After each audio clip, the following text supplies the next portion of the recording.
Yun, so welcome back ulit. Ito, another Budol finds. Para sa kotse naman to, itong OBD na heads-up display. Yan, so meron siyang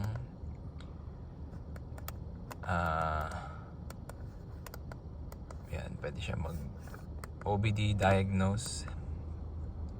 Yan, meron siyang data stream. Yan, marami siyang mga binabasa dyan. Tapos pwede siya mag-read codes. Yan. Tapos, ayan, clear. Tapos marami pa siya. Pwede pa siyang kalikutin dito. Pero hindi ko na masyadong kinalikot. Kasi binili ko lang to para dito sa temperature, coolant temperature, tsaka sa air intake. Yan. Tapos sa voltage. So, OBD2 siya. Dito sa may baba. Sa may OBD port. So Honda City GM6 nga pala yung gamit ko. Yan. Binili ko lang siya technically for para lang dito sa coolant temperature. So yan, 91. Makikita mo kung anong temp mag-open yung fan, yung radiator fan sa yan. So 96 yung sa akin, iikot na siya.